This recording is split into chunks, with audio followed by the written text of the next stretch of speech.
আসসালামু আলাইকুম। এই ভিডিওতে আমরা first, last, stripe, I stripe, আর স্ট্রাইপ এই ফিল্টার গুলো নিয়ে আলোচনা করব। ফার্স্ট কিভাবে কাজ করে, যদি আমাদের কোনো অ্যারে থাকে তাহলে সেই অ্যারের ফার্স্ট অ্যারেটা পিক করার জন্য, গেট করার জন্য যেই ফিল্টারটা ইউজ করা হয় সেটাকে আমরা ফার্স্ট দিয়ে নিতে পারবো। ঠিক আছে, মানে একটা অ্যারের যদি ফার্স্ট অ্যারেটা নিতে হয় তাহলে আমাদের আমাদের ফার্স্টটা ইউজ করতে পারি। তো আমি এক্সাম্পলে চলে যাচ্ছি। আমরা সিঙ্গেল প্রোডাক্টে কাজ করতেছিলাম। এই ক্লাসটা আমাদের 12 নম্বর ক্লাস। আজকে আমরা ফার্স্ট, লাস্ট এগুলো নিয়ে আলোচনা করব। একটু ডিভাইডার দিয়ে দিচ্ছি। আমরা ভিডিওতে, এর আগের ভিডিওতে আমরা দেখেছি কিভাবে আমরা অ্যাসাইন লিখতে পারি। অ্যাসাইন লিখলাম। অ্যাসাইন লেখার আগে আমাদের যেটা করতে হবে যে প্রথমে দুইটা কার্লি ব্র্যাকেটস এবং পার্সেন্টেজ দিয়ে নিতে হবে, এরপর এর মধ্যে অ্যাসাইন দিব। এটা ভেরিয়েবল নেম দিচ্ছি, এটার নাম দিচ্ছি কালার্স। ওকে, এখন এটাকে আমরা ভ্যালু অ্যাড করছি, রেড, ব্লু, ব্ল্যাক, হোয়াইট। ওকে, এখন এইটা আমাদের স্ট্রিং আকারে আছে এবং এই ভেরিয়েবলটাকে যদি আমরা আউটপুট হিসেবে শো করাই তাহলে কি দেখতে পারবো। একটু রিলোড দিচ্ছি। আমরা দেখতে পাচ্ছি যে ক্লাস 12 নম্বর যেটা আছে সেটাতে আমরা যে কয়েকটা ভ্যালু দিয়েছিলাম সেগুলো শো হচ্ছে। এই পর্যন্ত ঠিক আছে।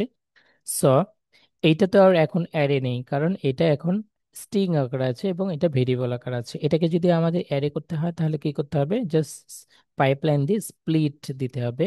এবং স্প্লিট দিয়ে কিসের উপর ভিত্তি করে আমরা অ্যারেটা তৈরি করব, মাঝখানে আমাদের কি আছে, কমা আছে, সো কমার উপর ভিত্তি করে আমরা অ্যারেটা তৈরি করলাম। ঠিক আছে, এখন যদি আমরা এটা দেখি এবং রিলোড দিই, আমরা স্প্লিট করছি, তার মানে মাঝখান থেকে আমাদের যে কমাটা ছিল সেটা উঠে যাবে, কারণ ওইটাকে বেস করি আমরা অ্যারে তৈরি করেছি। ঠিক আছে, সো এখন যদি আমাদের ফার্স্টটা দরকার হয়, হুম, যদি ফার্স্ট অ্যারে লাইক রেডটা যদি আমরা পিক করতে চাই তাহলে আমাদের কি করতে হবে, জাস্ট এটা যেহেতু এখন স্প্লিট করেছি তার মানে এটা অ্যারে হয়ে গেছে। এখন এটাকে আমরা কি করবো, পাইপলাইন দিয়ে ফার্স্ট লিখে দিব। ফার্স্ট লিখলে কি হবে, এই রেডটা শুধু আমরা পাবো। একটা রিলোড দিচ্ছি, আমরা দেখতে পাচ্ছি শুধু রেডটা পাচ্ছি। ওকে, সো এটা আমাদের কি করছি, আমরা ফার্স্ট। সেম ভাবে যদি আমরা এইটাকে আমরা একটা পির মধ্যে রাখতে পারি, সেম ভাবে যদি আমরা লাস্টটা ইউজ করতে চাই যে আমরা হোয়াইটটা নিব তাহলে আমরা হোয়াইটটা ইউজ করতে পারি। লাস্ট, সেভ দিচ্ছি, দেখতে পাবো যে হোয়াইটটা শো হচ্ছে। ওকে, এরপরে আমরা ফার্স্ট এবং লাস্টটা দেখলাম। আর স্ট্রাইপটা কি, স্ট্রাইপটার কাজ হলো যদি এমন কোনো টেক্সট থাকে যেখানে ডানে এবং বামে অনেকগুলো স্পেস আছে, জাস্ট স্ট্রাইপ দিলে কি হবে, হয়ে যাবে, এই স্পেসগুলো রিমুভ হয়ে যাবে। আমি এই টেক্সটটুকু নিচ্ছি, নিয়ে এখানে আমরা একটা পি ট্যাগের মধ্যে এটা পেস্ট করে দিচ্ছি। ফাইন দিলাম। এখন যদি নর্মালি এটা দিই তাহলে কি হবে, স্ট্রাইপ ছাড়া যদি দেই, আর একটা হলে স্ট্রাইপ দিয়ে দিচ্ছি, সেভ দিচ্ছি। সেভ দিয়ে দেখতে পাচ্ছি যে এটা আমরা দেখতে পাচ্ছি না, কারণ দুইটাই একই জায়গার মধ্যে আছে। সো দুইটা যদি আমরা আলাদা আলাদা পি ট্যাগের মধ্যে রাখি তাহলে এটা আমরা বুঝতে পারবো যে আসলে কিভাবে কাজ করছে। হ্যাঁ, আচ্ছা, এইখানে কিন্তু আমরা যদি ইনস্পেক্ট করি, ইনস্পেক্ট, এখানে দেখতে পাবো যে দুই পাশে কিন্তু স্পেস আছে, অনেকগুলো স্পেস আছে, যদি এখানে দেখা যাচ্ছে না বাট আছে।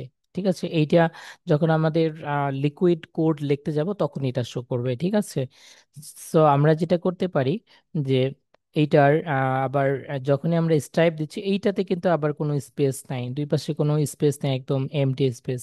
আবার আমরা যদি চাই যে ডান থেকে বা বাম থেকে দিয়ে দিব, তাহলে আমাদের কি করতে হবে, যদি আমরা লেফটে থেকে এই পাশ থেকে যদি আমরা এটা স্পেসটা রিমুভ করতে চাই তাহলে আমাদের এল স্ট্রাইপ দিতে হবে। আর যদি আমরা ডান দিক থেকে করতে চাই, ডান দিক থেকে যদি এই পাশ থেকে যদি আমরা রিমুভ করতে চাই স্পেসটা, তাহলে আর দিতে হবে, আর। ঠিক আছে, রিলোড দিচ্ছি, রিলোড দিয়ে আমি দেখাচ্ছি যে প্রথমটাতে আমরা কি করেছি, দুই পাশ থেকেই স্পেসটা রিমুভ করেছি। ওকে, দ্বিতীয়টা কি করেছি, আমরা লেফট থেকে শুরু স্পেস রিমুভ করেছি, রাইটে কিন্তু স্পেস রয়ে গেছে। ঠিক আছে, আর লাস্টের যেটা আছে সেটা আমরা দেখতে পাচ্ছি যে রাইটে কোনো স্পেস নেই কিন্তু লেফটে আবার স্পেস আছে। ঠিক আছে, এটাই হলো আর স্ট্রাইপ, এল স্ট্রাইপ এবং স্ট্রাইপের কাজ।